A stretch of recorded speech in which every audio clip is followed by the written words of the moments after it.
మణరత్నం సినిమాలో ఉంది. ఇలాంటి ఇల్లు మళ్ళీ దొరకదు.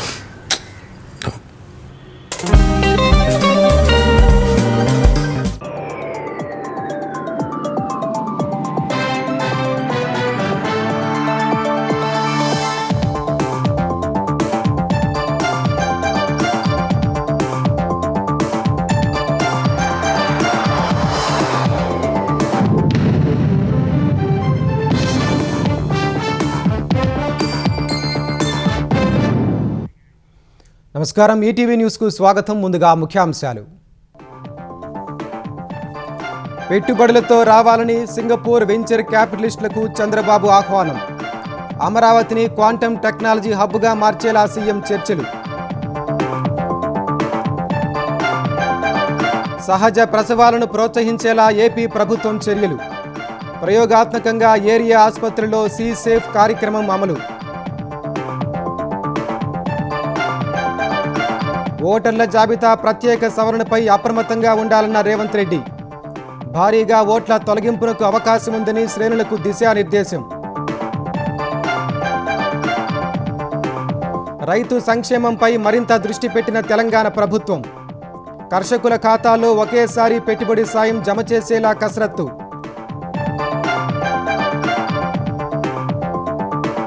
అయోధ్య రామాలయ నిధుల మళ్లింపుపై దర్యాప్తునకు ఆదేశించిన యూపీ సర్కార్.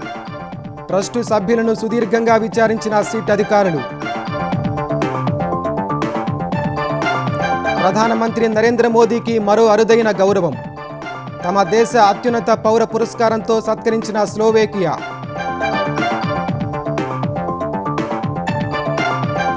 ఇరాన్తో శాంతి ఒప్పందంపై వివరాలు వెల్లడించిన డొనాల్డ్ ట్రంప్. సంతకాలు చేసే బృందానికి జేడీ వాన్స్ నేతృత్వం వహిస్తారని స్పష్టీకరణ. అమెరికాలో కూలిన B-52 బాంబర్ విమానం. 8 మంది వాయుసేన సిబ్బంది మృతి. కొనసాగుతున్న సహాయక చర్యలు.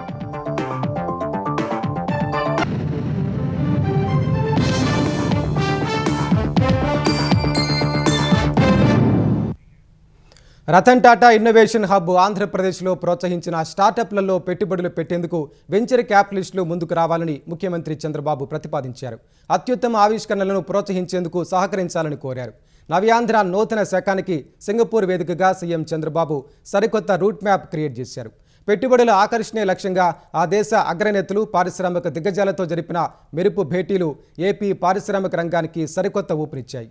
అమరావతిని అంతర్జాతీయ ప్రమాణాలతో నిర్మించడమే కాకుండా సెమీ కండక్టర్లు, గ్రీన్ ఎనర్జీ, క్వాంటమ్ టెక్నాలజీ హబ్గా మార్చేలా అత్యున్నత స్థాయి ద్వైపాక్షిక చర్చలు ఫలప్రదమయ్యాయి. సింగపూర్లో 2 రోజుల పర్యటనలో భాగంగా ముఖ్యమంత్రి చంద్రబాబు తొలి రోజు ఆ దేశ ప్రధాని లారెన్స్ వాంగ్, విదేశీ వ్యవహారాల మంత్రి వివియన్ బాలకృష్ణన్, భారత హై కమిషనర్ శిల్పక్ అంబులేతో పాటు వెంచర్ క్యాపిటలిస్టులతో వేరువేరుగా సమావేశమయ్యారు. సుస్థిర ప్రగతి, ప్రపంచ స్థాయి విద్యా సంస్థల స్థాపనే ధ్యేయంగా ముఖ్యమంత్రి విదేశీ పర్యటన సాగింది. సింగపూర్ ప్రధానమంత్రి లారెన్స్ వాంగ్తో సాగిన చర్చల్లో ఇరు దేశాల మధ్య పరస్పర సహకారం, పెట్టుబడుల పెంపుపై రోడ్ మ్యాప్ ను సిద్ధం చేశారు. అమరావతి సహా ఏపీలోని ప్రముఖ నగరాల్లో అర్బన్ గవర్నెన్స్ బలోపేతానికి సింగపూర్ తోడ్పాటును సీఎం కోరారు. టెక్నాలజీ, ఆర్టిఫిషియల్ ఇంటెలిజెన్స్, క్వాంటమ్ రంగాలు, విశ్వవిద్యాలయాల్లో పరిశోధనలతో పాటు సెమీ కండక్టర్ల తయారీ ఎకోసిస్టమ్, కెపాసిటీ బిల్డింగ్ లో సింగపూర్ భాగస్వామ్యాన్ని చంద్రబాబు ప్రత్యేకంగా విజ్ఞప్తి చేశారు. ఆంధ్రప్రదేశ్లో ప్రకృతి సేద్యం ద్వారా పండిస్తున్న నాణ్యమైన ఉద్యాన, ఆక్వా ఉత్పత్తుల్ని సింగపూర్ దిగుమతి చేసుకోవాలని ప్రధాని లారెన్స్ ను సీఎం కోరారు. ఈ ఉత్పత్తులకు అంతర్జాతీయ స్థాయిలో సర్టిఫికేషన్, ట్రేసబిలిటీ సాధించేందుకు ఏపీ ప్రభుత్వం చేస్తున్న ప్రయత్నాలను వివరించి సానుకూల నిర్ణయం తీసుకోవాలని విజ్ఞప్తి చేశారు. ప్రధానితో సమావేశం అనంతరం సింగపూర్ విదేశీ వ్యవహారాల మంత్రి వివిఎన్ బాలకృష్ణన్తో ముఖ్యమంత్రి భేటీ అయ్యారు. ఆంధ్రప్రదేశ్, సింగపూర్ మధ్య ఎయిర్ కనెక్టివిటీని పెంచడం, ప్రధాన విమానాశ్రయాల నుంచి నేరుగా విమాన సర్వీసులు నడపడంపై చర్చించడంతో పాటు తయారీ, సేవల రంగాల్లో ఏపీని అగ్రగామిగా నిలిపేందుకు వ్యూహాత్మక భాగస్వామ్యాన్ని కోరారు. ఏపీకి ఉన్న సుదీర్ఘ తీర ప్రాంతం, పోర్టుల లభ్యతను విదేశాంగ మంత్రికి వివరిస్తూ green energy, green ammonia, green hydrogen రంగాల్లో ఏపీ కీలక పాత్ర పోషిస్తుందని తెలిపారు. విశాఖపట్నంలో డేటా సెంటర్ ఎకోసిస్టమ్తో పాటు గ్లోబల్ కనెక్టివిటీ కోసం ఏర్పాటు చేస్తున్న సబ్సీ కేబుల్ ప్రాజెక్టును వివరించారు. ఉత్తరాంధ్రలో ఆర్సెలార్ మిట్టల్ స్టీల్ ప్లాంట్ ఏర్పాటు, అమరావతిని క్వాంటమ్ వ్యాలీగా తీర్చిదిద్దే ప్రణాళికల్ని పంచుకున్నారు. ప్రపంచ ప్రసిద్ధ విద్యాసంస్థ National University of Singapore president Tan Eng చేతో సీఎం భేటీ అయ్యారు. అమరావతిలో ఎన్యూఎస్ అంతర్జాతీయ బ్రాంచ్ లేదా శాటిలైట్ క్యాంపస్ ను ఏర్పాటు చేయాలని ఆహ్వానించారు. కొత్త పాలసీల రూపకల్పనలో ఎన్యూఎస్ పాలసీ ఇన్స్టిట్యూట్ సహకారాన్ని కోరగా, గతంలో అమరావతి మాస్టర్ ప్లాన్ రూపకల్పనలో భాగస్వామ్యాన్ని గుర్తు చేసుకుంటూ వర్సిటీ ప్రతినిధులు దీనిపై సానుకూలంగా స్పందించారు. CII AP business delegation, GIC సలహాదారు లిమ్ సియాంగ్ గువాన్, సింగపూర్ వాణిజ్య మంత్రి లోయన్ లింగ్లతో చంద్రబాబు సమావేశమయ్యారు. ప్రపంచవ్యాప్తంగా ఉన్న తెలుగు పారిశ్రామికవేత్తలు ఏపీలోని పెట్టుబడి అనుకూల వాతావరణాన్ని, బెస్ట్ పాలసీలను విదేశాల్లో ప్రమోట్ చేసి రాష్ట్రానికి గ్లోబల్ కంపెనీల్ని తీసుకురావడంలో కీలక పాత్ర పోషించాలని సీఎం పిలుపునిచ్చారు. సింగపూర్ పర్యటనలో రెండో రోజైన నేడు వరల్డ్ సిటీస్ సమ్మిట్లోని లీడర్షిప్ ప్లేనరీ 2లో ముఖ్యమంత్రి చంద్రబాబు కీలకోపన్యాసం చేయనున్నారు. అనంతరం సింగపూర్ పెవిలియన్, గూగుల్ స్టాళ్లను సందర్శించడంతో పాటు కాకతీయ కల్చరల్ అసోసియేషన్ ఆధ్వర్యంలో జరిగే CBN@361 ప్రారంభోత్సవంలో పాల్గొంటారు. Asia Pacific SEMICON ecosystem round table సమావేశంలో పాల్గొనున్న సీఎం అనంతరం ప్రసిద్ధ పట్టణాభివృద్ధి సంస్థ సుర్బానా జురాంగ్ సీనియర్ ఎగ్జిక్యూటివ్ డైరెక్టర్లతో సుదీర్ఘంగా చర్చించనున్నారు. సాయంత్రం సిట్రియం ప్రతినిధులతో కలిసి గ్రీన్ ఎనర్జీ, మెరైన్ రంగాలపై చర్చించి అనంతరం సింగపూర్ ఉప ప్రధాని గాన్ కిమ్ యాంగ్తో అధికారికంగా సమావేశం కానున్నారు. CII partnership summit 2026 business road షోకు హాజరు కానున్నారు. రాష్ట్రానికి పెట్టుబడులు, అమరావతి అభివృద్ధిపై వివిధ సంస్థల ప్రతినిధులతో సీఎం వరుస భేటీలు కొనసాగనున్నాయి.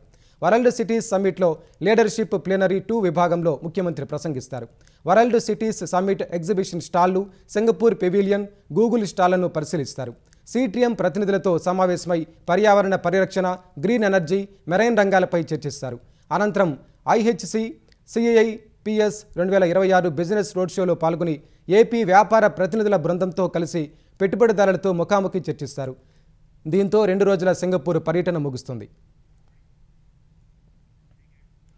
ఆక్వా రైతుల ప్రయోజనాలను దృష్టిలో ఉంచుకుని రొయ్యల ఫీడ్ ధరల నిర్ణయానికి శాశ్వత రాష్ట్ర స్థాయి కమిటీని ఏర్పాటు చేసినట్లు ఏపీ వ్యవసాయ శాఖ మంత్రి అచ్చెన్నాయుడు వెల్లడించారు. రాష్ట్ర ప్రభుత్వం AP శ్రింప్ feed ingredients price monitoring committee ఏర్పాటుకు ఆమోదం తెలుపుతూ ఉత్తర్వులు జారీ చేసిందన్నారు. ఆక్వా రంగంలో ఫీడ్ ధరల నియంత్రణ, పారదర్శకత, నాణ్యతా ప్రమాణాల పరిరక్షణే లక్ష్యంగా ఈ కమిటీ పనిచేస్తుందన్నారు. ఈ కమిటీలో ఆక్వా రైతుల సంఘాల ప్రతినిధులు, ఏపీ SADA సభ్యులు, ఫీడ్ డీలర్ల సంఘాల ప్రతినిధులు, ఫిషరీస్ శాఖ సాంకేతిక నిపుణులు, RTGS ప్రతినిధులు సభ్యులుగా ఉంటారని తెలిపారు. రొయ్యల ఫీడ్ ధరలను ప్రభావితం చేసే ముడి పదార్థాల వ్యయం, తయారీ ఖర్చులు, రవాణా వ్యయాలు, మార్కెట్ పరిస్థితులు, నాణ్యతా ప్రమాణాలు తదితర అంశాలను కమిటీ నిరంతరం సమీక్షిస్తుందన్నారు. డిజిటల్ యాప్ ఆధారంగా ఫీడ్ ధరల సమీక్ష, ఫీడ్ నాణ్యతా ప్రమాణాల పరిరక్షణ, IoT సాంకేతిక వినియోగం, ఫీడ్ పొదుపు చర్యలు, ప్రత్యామ్నాయ ఫీడ్ పదార్థాలపై పరిశోధన, అభివృద్ధి కార్యక్రమాలకు ఈ కమిటీ తోడ్పడుతుందని మంత్రి తెలిపారు. ప్రతి ఓటును కాపాడుకోవడం ప్రజాస్వామ్య పరిరక్షణలో కీలక బాధ్యత అని ముఖ్యమంత్రి రేవంత్ రెడ్డి తెలిపారు. అనుమానాస్పద ఓట్ల పేరిట భారీ ఎత్తున తొలగింపునకు అవకాశం ఉందన్నారు. సర్వే విషయంలో ప్రతి ఒక్కరూ అప్రమత్తంగా ఉండాలని కాంగ్రెస్ పార్టీ శ్రేణులకు సూచించారు. ఓట్లు తొలగిస్తే రాజకీయంగా ప్రమాదకర పరిస్థితి ఎదుర్కోవాల్సి వస్తుందని ఆందోళన వ్యక్తం చేశారు. ఓటు హక్కు పరిరక్షణ ధ్యేయంగా పనిచేయాలని ఉప ముఖ్యమంత్రి భట్టి విక్రమార్క పేర్కొన్నారు. గాంధీ భవన్లో టీపీసీసీ అధ్యక్షుడు మహేష్ కుమార్ గౌడ్ అధ్యక్షతన జరిగిన జూమ్ సమావేశంలో ముఖ్యమంత్రి రేవంత్ రెడ్డి, ఏఐసీసీ ఇన్ఛార్జ్ మీనాక్షి నటరాజన్, ఉప ముఖ్యమంత్రి భట్టి విక్రమార్క సహా కాంగ్రెస్ పార్టీ ముఖ్య నేతలు పాల్గొని సర్ ప్రక్రియపై నాయకులు, శ్రేణులకు దిశానిర్దేశం చేశారు.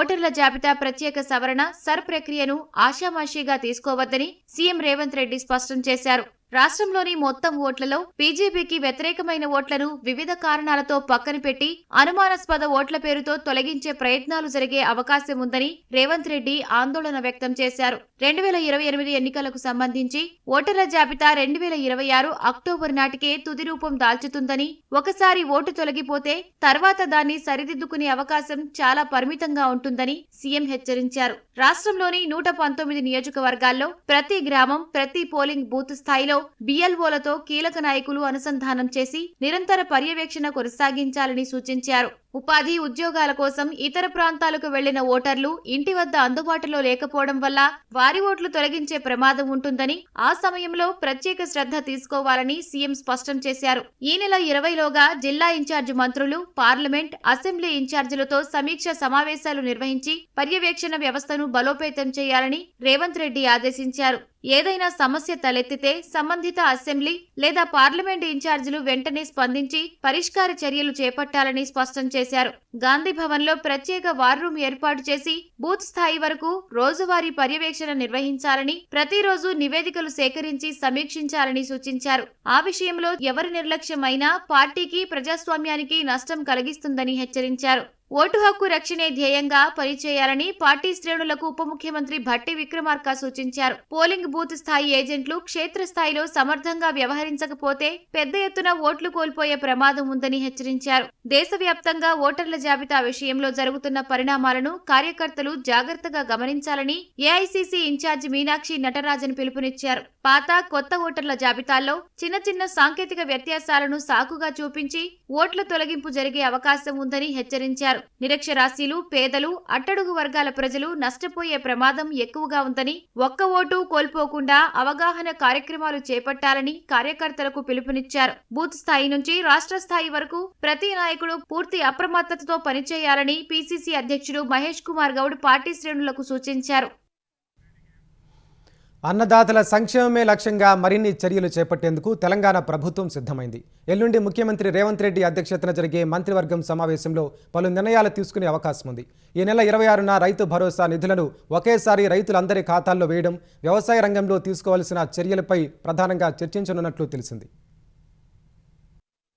రైతు సంక్షేమంపై తెలంగాణ ప్రభుత్వం మరింత దృష్టి సారించనుంది. ఈ నెల 18న సీఎం రేవంత్ రెడ్డి అధ్యక్షతన జరిగే మంత్రివర్గ సమావేశంలో వానాకాలం పంటల సాగు, ఎరువులు, విత్తనాలతో పాటు ధాన్యం కొనుగోలు తదితర అంశాలపై ప్రత్యేకంగా చర్చ జరగనుంది. రైతు భరోసాను ఒకేసారి రైతులందరి ఖాతాల్లో వేయడం, వానాకాలం పంట సాగుకు ఉపయోగపడేలా ఈ నెలలోనే వేసేలా నిర్ణయం తీసుకోనుంది.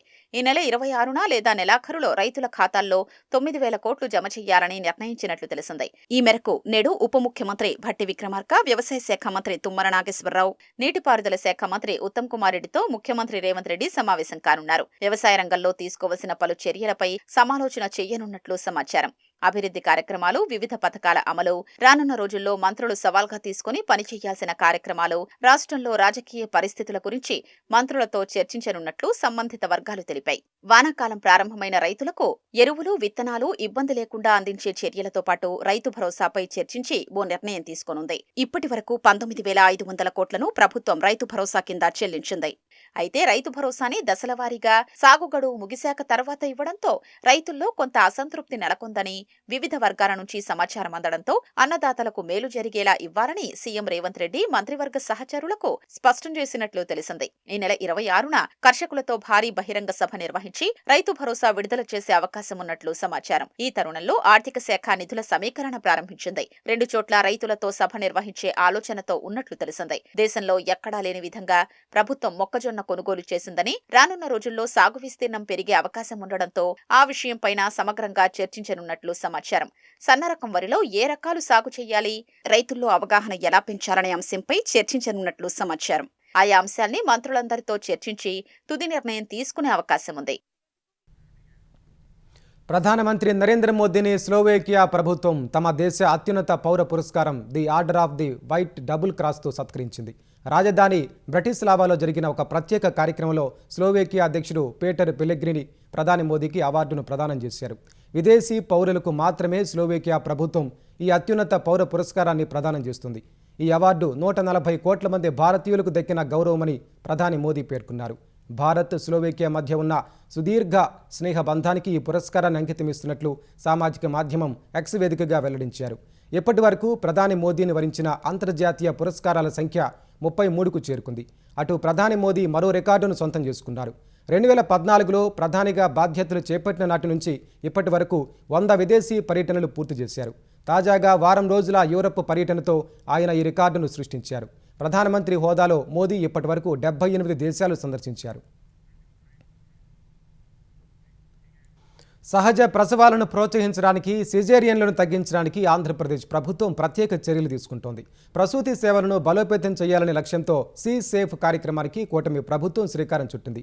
ఏపీలో మితిమీరిన సిజేరియన్లకు అడ్డుకట్ట వేసి పరిస్థితిని చక్కదిద్దేందుకు జాతీయ అంతర్జాతీయ సంస్థల భాగస్వామ్యంతో 4 ప్రభుత్వ ఆసుపత్రుల్లో ఈ కార్యక్రమాన్ని అమలు చేస్తోంది. ఈ ఫలితాలను విశ్లేషించి 2026 నవంబర్ నుంచి ఏపీ వ్యాప్తంగా అమలు చేయాలని ప్రభుత్వం భావిస్తోంది. ప్రపంచ ఆరోగ్య సంస్థ ప్రమాణాల ప్రకారం సి సెక్షన్ ప్రసవాలు 10 నుంచి 15% లోపే ఉండాలి. ఆంధ్రప్రదేశ్లో పరిస్థితి చేయి దాటింది. దీంతో సహజ ప్రసవాలను పెంచేందుకు సి సేఫ్ కార్యక్రమాన్ని ప్రభుత్వం తీసుకొచ్చింది. ప్రస్తుతం మచిలీపట్నం, ఏలూరు, రాజమహేంద్రవరం జీజీహెచ్లతో పాటు తణుకు జిల్లా ఆసుపత్రిలో సి సేఫ్ ను అమలు చేస్తున్నారు. లివర్పూల్, బర్మింగ్హామ్ వర్సిటీలు, ఫెర్నాండెజ్ ఫౌండేషన్, యూనిసెఫ్ భాగస్వామ్యంతో మాతా శిశు మరణాలను తగ్గించడంతో పాటు వైద్య సేవల్లో నాణ్యతను మెరుగుపరిచేందుకు చర్యలు తీసుకుంటున్నారు. సహజ ప్రసవాలను విజయవంతంగా నిర్వహించేందుకు గైనకాలజిస్టులకు, స్టాఫ్ నర్సులకు ప్రభుత్వం ప్రత్యేక శిక్షణ కార్యక్రమాలను నిర్వహిస్తున్నారు. సి సేఫ్ అమలుతో మచిలీపట్నం జీజీహెచ్ లో సాధారణ ప్రసవాలు 23 నుంచి 34% పెరిగాయి. సి సెక్షన్ డెలివరీలు 77 నుంచి 66% తగ్గాయి. ఏలూరు జీజీహెచ్ లో సిజేరియన్ల తర్వాత ఇన్ఫెక్షన్ల రేటు 62 నుంచి 31% తగ్గినట్లు అధికారులు గుర్తించారు. ప్రస్తుతం ప్రభుత్వ ఆసుపత్రిలో సాధారణ ప్రసవాలు 57.89%, సిజేరియన్లు 42.11% జరుగుతున్నాయి. ప్రైవేటు ఆసుపత్రుల్లో సాధారణ ప్రసవాలు 32.24%, సిజేరియన్ ప్రసవాలు 67.16% చొప్పున జరుగుతున్నట్లు వైద్యులు గుర్తించారు. అవసరమైనప్పుడు మాత్రమే సిజేరియన్లు చేయించుకోవాలని సూచిస్తున్నారు. ప్రభుత్వ, ప్రైవేటు ఆసుపత్రుల్లో సి సెక్షన్ డెలివరీలపై ఆడిట్ చేయాలని ఏపీ ప్రభుత్వం నిర్ణయించింది. ఎక్కువ మంది గర్భిణులు పురిటి నొప్పుల భయం, ఇతరత్రా కారణాలతో సిజేరియన్ల వైపు మొగ్గు చూపుతున్నారని వైద్యులు తెలిపారు. సిజేరియన్ వల్ల మరణాలు, తల్లిబిడ్డ ఆరోగ్యానికి ముప్పు ఉందని హెచ్చరిస్తున్నారు. కష్టమైన సాధారణ ప్రసవాలను ఎంచుకోవాలని సూచిస్తున్నారు. సహజ ప్రసవాలను పెంచేందుకు, సిజేరియన్లను తగ్గించేందుకు ప్రభుత్వం చేపడుతున్న సి సేఫ్ కార్యక్రమం విజయవంతమైతే ఈ ఏడాది నవంబర్ నుంచి రాష్ట్ర వ్యాప్తంగా అమలు చేయనున్నారు. రాయలసీమలో సాగునీటి ప్రాజెక్టుల కోసం కూటమి ప్రభుత్వం నిధులు కేటాయించడమే కాకుండా పనులు పూర్తి చేస్తోందని జలవనరుల శాఖ మంత్రి నిమ్మల రామానాయుడు తెలిపారు. 2 ఏళ్ల కూటమి పాలనలో సాగునీటి ప్రాజెక్టులకు 24,000 కోట్ల రూపాయలు ఖర్చు చేస్తే వాటిలో 12,000 కోట్లు రాయలసీమకే ఖర్చు పెట్టామని ఆయన స్పష్టం చేశారు. రాష్ట్రమంతా సస్యశ్యామలం అవుతున్న కర్నూలు పశ్చిమ ప్రాంతానికి సాగునీరు అందరం లేదనే విషయంపై ముఖ్యమంత్రి చంద్రబాబు ప్రత్యేక దృష్టి సారించి నిధులు కేటాయిస్తున్నారని పేర్కొన్నారు. వేదావతి, గుండ్రేవుల ప్రాజెక్టుల నిర్మాణం చేపట్టడమే కాకుండా ఆర్డీఎస్ 68 చెరువులకు నీళ్లు నింపడం చేస్తున్నామని తెలిపారు. 5 ఏళ్ల వైసీపీ ప్రమాదంలో ఉన్న శ్రీశైలం ప్రాజెక్టు ప్లంజుపూల్ను గాలి కొదిలేసిందని, కూటమి ప్రభుత్వం 203 కోట్లతో పనులు చేపట్టిందన్నారు.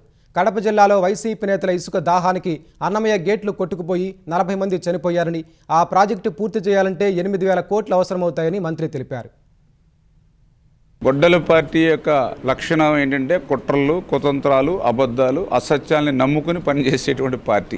అందులోనూ ప్రత్యేకించి రాయలసీమలో ఈరోజు కూటమి ప్రభుత్వం ఇస్తున్నటువంటి ప్రాధాన్యత ఇరిగేషన్లో చూసి మరి వాళ్ళకి భవిష్యత్తులో ఇప్పుడు వచ్చినటువంటి సీట్లు కూడా వచ్చేటువంటి పరిస్థితి రాయలసీమలో లేదనేటువంటి భయంతో ఈవేళ ఏ ముఖం పెట్టుకుని రాయలసీమ గురించి గొడ్డల పార్టీ మాట్లాడుతుంది. నీకు 51 సీట్లు రాయలసీమలో, నీకు 48 సీట్లు ఇచ్చారు 2019లో. అటువంటి రాయలసీమ ప్రజలకే వెన్నుపోటు పొడిచాడు జగన్మోహన్ రెడ్డి.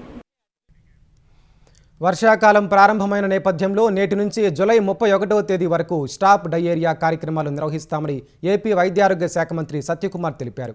5 ఏళ్ల లోపు ఉన్న చిన్నారులకు ఉచితంగా 2 ORS ప్యాకెట్లు, 14 జింక్ టాబ్లెట్లు పంపిణీ ప్రారంభిస్తామని వెల్లడించారు. చిన్నారులు ఉండే ఇళ్లకు, అంగన్వాడీ కేంద్రాలకు ఏఎన్ఎంలు, ఆశయాలు వెళ్లి ORS ప్యాకెట్లు, జింక్ మాత్రలు ఇస్తారని చెప్పారు. డయేరియా లక్షణాలతో వచ్చిన వారికి కూడా ORS ప్యాకెట్లు, జింక్ మాత్రలు ఇచ్చేందుకు ప్రభుత్వ ఆసుపత్రుల్లో ఏర్పాట్లు చేశామన్నారు. ప్రజలందరూ కాచిన నీటిని చల్లార్చి వడపోసి తాగాలని, బయట తిళ్ళు, ప్రధానంగా అపరిశుభ్రంగా ఉండే చోట ఆహారం తినకూడదని మంత్రి సూచించారు. సీజనల్ వ్యాధుల నివారణకు వైద్యారోగ్య శాఖ అధికారులు సిద్ధంగా ఉండాలని తెలంగాణ వైద్యారోగ్య శాఖ మంత్రి దామోదర రాజనరసింహ ఆదేశించారు. సీజనల్ వ్యాధుల నివారణ, ప్రభుత్వ హాస్పిటళ్ల సంసిద్ధత, ప్రజారోగ్య పరిరక్షణకు చేపట్టాల్సిన చర్యలపై మంత్రి ఉన్నత స్థాయి సమీక్ష నిర్వహించారు. Dengue, malaria, chikungunya, diarrhoea, typhoid తదితర సీజనల్ వ్యాధుల ప్రస్తుత పరిస్థితి, జిల్లాల వారీ కేసులు, ప్రభుత్వ హాస్పిటళ్ల సంసిద్ధతపై మంత్రి సమాచారం తెలుసుకున్నారు. వ్యాధులు వచ్చిన తర్వాత చికిత్స అందించడం కంటే అవి వ్యాపించకుండా అరికట్టడమే ఆరోగ్య శాఖ ప్రధాన లక్ష్యంగా ఉండాలన్నారు. అన్ని ప్రభుత్వ ఆసుపత్రులు వర్షాకాలంలో వచ్చే వ్యాధులకు చికిత్స ఇచ్చేందుకు పూర్తి స్థాయిలో సిద్ధంగా ఉండాలన్నారు. సీజనల్ వ్యాధులతో వచ్చే వారికి తక్షణం చికిత్స అందించాలని ఆదేశించారు. రంగారెడ్డి జిల్లా శంషాబాద్ మండలంలో ఉన్న 4.30 ఎకరాల భూమిని అధికారులు నిషేధిత జాబితాలో చేర్చడాన్ని సవాల్ చేస్తూ హైకోర్టు మాజీ న్యాయమూర్తి జస్టిస్ అభినంద్ కుమార్ షావిలి తెలంగాణ హైకోర్టులో పిటిషన్ దాఖలు చేశారు. జస్టిస్ అభినంద్ కుమార్ షావిలికి చెందిన 3.26 ఎకరాలు, ఆయన సోదరుడికి చెందిన 1.04 ఎకరాలను నిషేధిత జాబితాలో చేర్చుతూ గతేడాది నవంబర్ 6న జిల్లా కలెక్టర్ ప్రొసీడింగ్స్ జారీ చేశారు. 1980లో పట్టాదారుల నుంచి కొనుగోలు చేశామని, అప్పటి నుంచి తమ స్వాధీనంలోనే ఉందని పేర్కొన్నారు. ఈ భూములకు సంబంధించి పాస్బుక్లు కూడా జారీ అయ్యాయని పేర్కొన్నారు.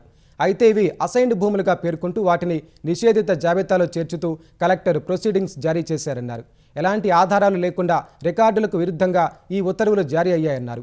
పాత రెవెన్యూ రికార్డులో తమకు విక్రయించిన వారి పూర్వీకుల పేర్లు ఉన్నాయన్నారు. చట్టవిరుద్ధంగా నిషేధిత జాబితాలో చేర్చిన ఉత్తర్వులను రద్దు చేయాలని కోరారు. ఈ పిటిషన్పై జస్టిస్ ఎన్వి శ్రవణ్ కుమార్ విచారణ చేపట్టి ఈ అంశం స్టాంపులు రిజిస్ట్రేషన్ల శాఖకు చెందినదని, ఈ పిటిషన్ను సంబంధిత న్యాయమూర్తి ముందుంచాలంటూ రిజిస్ట్రీని ఆదేశించారు. ఆంధ్రప్రదేశ్ పర్యాటక రంగానికి మరో జాతీయ స్థాయి గుర్తింపు దక్కింది. దేశంలోనే అత్యంత ఆకర్షణీయమైన మోస్ట్ ఇన్స్టాగ్రామబుల్ ల్యాండ్స్కేప్గా అరకు వ్యాలీ ప్రతిష్టాత్మక ఇండియన్ రూట్స్ ఎడిటర్స్ చాయిస్ అవార్డును సొంతం చేసుకుంది. గోవాలో జరిగిన జాతీయ పర్యాటక సదస్సులో కేంద్ర పర్యాటక మంత్రి గజేంద్ర సింగ్ షెకావత్ ఈ అవార్డును ప్రదానం చేశారు. India Today tourism summit and awards 2026లో భాగంగా ఆంధ్రప్రదేశ్ పర్యాటక శాఖ తరపున tourism authority chief marketing communications అధికారి పద్నారాణి శీల ఈ అవార్డు అందుకున్నారు. CM Chandrababu, deputy CM Pawan Kalyan మార్గదర్శకత్వంలో పర్యాటక శాఖ చేపట్టిన డిజిటల్ ప్రచారాలు, సోషల్ మీడియా ఇన్ఫ్లుయెన్సర్లు క్యాంపెయిన్లు ఈ విజయానికి కారణమయ్యాయని అధికారులు తెలిపారు. స్విట్జర్లాండ్లో ఈ నెల 19న ఇరాన్తో కుదుర్చుకోబోయే మధ్యంతర ఒప్పందానికి సంబంధించిన వివరాలను అమెరికా అధ్యక్షుడు డొనాల్డ్ ట్రంప్ వెల్లడించారు. ఒప్పందంపై సంతకాలు చేసే బృందానికి ఉపాధ్యక్షుడు జేడీ వాన్స్ నేతృత్వం వహిస్తారని చెప్పారు. సంతకాలు పూర్తయిన తర్వాత ఒప్పందానికి సంబంధించిన వివరాలను అధికారికంగా వెల్లడిస్తామని తెలిపారు. మధ్యంతర ఒప్పందంపై ఆదివారమే అమెరికా అధ్యక్షుడు డొనాల్డ్ ట్రంప్, ఉపాధ్యక్షుడు జేడీ వాన్స్, ఇరాన్ ప్రధాన సంధానకర్త మహమ్మద్ గాలిబాఫ్లు డిజిటల్ పద్ధతిలో సంతకాలు చేశారని న్యూయార్క్ టైమ్స్ పత్రిక పేర్కొంది. ఈ విషయాన్ని జేడీ వాన్స్ కూడా ధృవీకరించారు. ఈ నెల 19న హర్మూజ్ జలసంధి పూర్తిగా తెరుచుకుంటుందని అమెరికాకు చెందిన ఓ సీనియర్ అధికారి తెలిపారు. చమురు, గ్యాస్ సరఫరాను పెంచేందుకు భారీ ట్యాంకర్ల రాకపోకలకు తొలి ప్రాధాన్యం ఇస్తామని వివరించారు. సముద్రంలో ఇరాన్ సైనికులు అమర్చిన సీ మైన్స్ను తొలగించడానికి సమయం పట్టినా నౌకల రాకపోకలు మాత్రం కొనసాగుతాయని చెప్పారు. అమెరికా వైమానిక దళానికి చెందిన B-52 బాంబర్ ప్రమాదానికి గురైంది. ఈ ఘటనలో 8 మంది అమెరికా వాయుసేన సిబ్బంది మృతి చెందినట్లు అధికారులు తెలిపారు. దక్షిణ కాలిఫోర్నియాలోని ఎడ్వర్డ్స్ వైమానిక స్థావరం నుంచి టేకాఫ్ అయిన కాసేపటికే B-52 బాంబర్ కూలిపోయింది. వెంటనే పెద్ద ఎత్తున మంటలు చెలరేగాయి. సమాచారం అందుకున్న అత్యవసర బృందాలు ఘటనాస్థలానికి చేరుకుని సహాయక చర్యలు చేపట్టాయి. అప్పటికే విమానం పూర్తిగా దగ్ధమైంది. ప్రమాదానికి గల కారణాలను తెలుసుకునేందుకు దర్యాప్తునకు ఆదేశించినట్లు అమెరికా సైన్యం తెలిపింది. ఈ ఘటన నేపథ్యంలో ఎడ్వర్డ్స్ వైమానిక స్థావరాన్ని మూసివేశారు. ఆ బేస్కు రావాల్సిన విమానాలను ఇతర విమానాశ్రయాలకు దారి మళ్లించారు. B-52 బాంబర్ను బోయింగ్ సంస్థ తయారు చేయగా 1955లో అమెరికా వాయుసేనలో చేరింది. ఇది అణ్వస్త్రాలతో పాటు సాధారణ ఆయుధాలను మోసుకెళ్లగలదు. ఇటీవల ఇరాన్పై B-52 బాంబర్లతో అమెరికా దాడులు చేసింది. B-52 బాంబర్ విమానం ఒక్కసారి గాల్లోకి ఎగిరితే రీఫ్యూలింగ్ లేకుండా 14,000 కిలోమీటర్లు ప్రయాణించగలదు. అయోధ్యలోని రామాలయంలో భక్తులు సమర్పించిన విరాళాల్లో కోట్ల రూపాయలు గల్లంతయ్యాయని ఆరోపణలు వస్తున్న నేపథ్యంలో యోగి సర్కార్ దర్యాప్తునకు ఆదేశించింది. 3 సభ్యులతో ప్రత్యేక దర్యాప్తు బృందం సిట్ను ఏర్పాటు చేసింది. గేట్ నెంబర్ 11 ద్వారా ఆలయం ప్రాంగణంలోకి వెళ్లిన సిట్ బృందం ట్రస్టు సభ్యులను విచారించినట్లు తెలిసింది. భక్తులు సమర్పించిన కోట్ల రూపాయల విరాళాలు దారి మళ్లాయంటూ స్థానిక బీజేపీ నేతలతో పాటు సమాజ్వాదీ పార్టీ అధ్యక్షుడు అఖిలేష్ యాదవ్ ఇటీవల ఆరోపించారు. ఆలయ ట్రస్ట్ తొలుత ఈ ఆరోపణలను తోసిపుచ్చినప్పటికీ ఆ తర్వాత 2 రోజులకు 2024 నుంచి అందిన విరాళాలపై ఆడిట్ చేపట్టింది. బీజేపీ మాజీ ఎంపీ, వివాదాస్పద రాజకీయ నాయకుడు బ్రిజ్భూషణ్ శరణ్ సింగ్ చేసిన వ్యాఖ్యలు వివాదానికి మరింత ఆజ్యం పోశాయి. భక్తుల విరాళాలు ఎలా దుర్వినియోగం అయ్యాయో తనకు తెలుసని, దీని వెనుక పెద్దల హస్తం ఉన్నందునే వెల్లడించలేదని బ్రిజ్భూషణ్ పేర్కొన్నారు. ఈ క్రమంలోనే ఆలయ ఉద్యోగి నివాసంలో పోలీసులు 10 లక్షలు స్వాధీనం చేసుకున్నట్లు వెలుగులోకి వచ్చింది. విరాళాల లెక్కింపులో పాల్గొనే సిబ్బందిలో ఒకరు 1.5 కోట్ల రూపాయల విలువైన భూమి కొన్నట్లు స్థానిక మీడియాలో కథనాలు వచ్చాయి. దీంతో యూపీ సీఎం యోగి ఆదిత్యనాథ్ సమగ్ర దర్యాప్తునకు ఆదేశించారు. వారం రోజుల్లో ప్రాథమిక నివేదిక, 2 వారాల్లో సమగ్ర నివేదికను సమర్పించాలని సిట్ను ఆదేశించారు.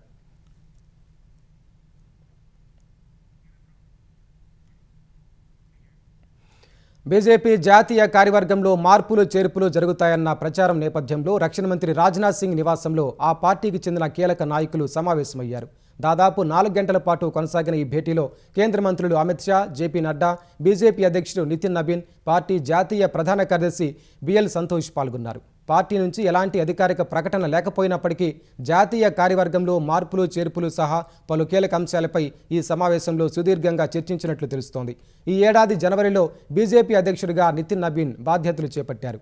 ఆయన నేతృత్వంలోని కొత్త బృందాన్ని ఈ నెలలోనే ప్రకటించే అవకాశం ఉంది. సీనియర్లు, యువనేతల సంగమంగా నూతన కార్యవర్గం ఉండనుందని పార్టీ వర్గాలు తెలిపాయి. కేంద్ర మంత్రుల్లో పలువురిని తప్పించి వారికి పార్టీలో కీలక బాధ్యతలు అప్పగించనున్నట్లు తెలిసింది.